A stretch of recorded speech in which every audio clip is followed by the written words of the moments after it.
Rodrigo, você tem só uma pergunta. Você tem informação de que dentro da Rede Globo há um incômodo por essa possibilidade de perder os grandes no ano que vem, ou isso não existe? A informação que eu tenho é que dentro da Rede Globo entende-se que afeta a competição. Não disseram que tem incômodo, que vão pedir para mudar, não necessariamente, mas que afeta a competição. E que, principalmente, se o Corinthians ficar fora, é óbvio que afeta. Porque, assim, se o Corinthians é drive de audiência da Globo na TV aberta nacional. Se você entra numa competição que eles estão pagando uma quantidade de dinheiro grande e ele não tem o Corinthians para exibir em 2 quartas-feiras lá, assim, o que me disseram é que o impacto é óbvio. É óbvio. Agora... Eu vou só... Acrescenta. Não, o que eu ia dizer que... Eu vou voltar para a história da competição, só isso. O que eu ia dizer que tem ressalvas de que os contratos são longos, então é uma edição que está sendo afetada, ou você não vai ter o impacto agora, aí você teria que ver se isso vai virar uma constante. Será que a situação que a gente está vendo não é uma situação, tipo, uma exceção? Exatamente, uma exceção do que vai acontecer.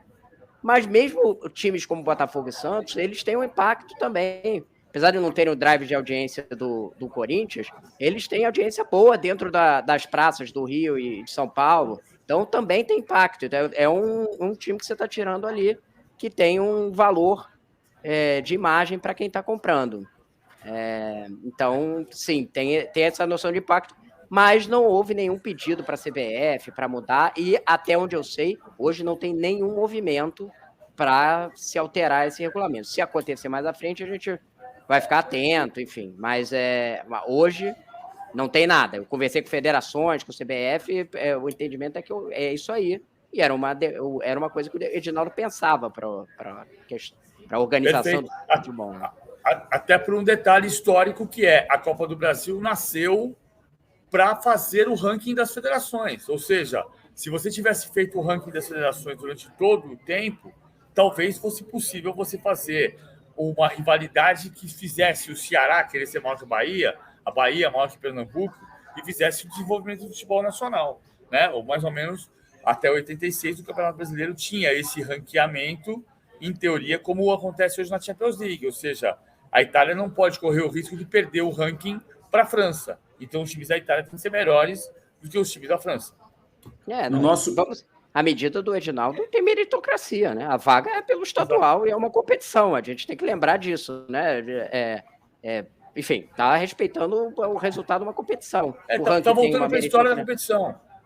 Volta para a história da competição. Tem uma meritocracia também, mas é uma meritocracia a longo prazo.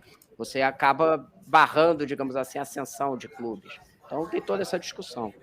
São os dois lados dessa nova regra, que, por um lado, as federações enxergam, como o Rodrigo já explicou para a gente, valorização do estadual, porque ele ganha ainda mais atração, além de tudo que vale do ponto de vista esportivo, dentro de si só o título, a grana, uma vaga numa competição nacional que, para os clubes que não são os grandes, ganha ainda mais importância, porque alguns deles nem sequer têm calendário no segundo semestre para jogar competições nacionais. Então, isso cresce ainda mais importância. Do outro lado, se houver a confirmação de um desses grandões, como o Corinthians ou o Santos, ficar fora, ou Botafogo, tem o aspecto da desvalorização do produto em si. São os pesos que estão de cada lado desta balança.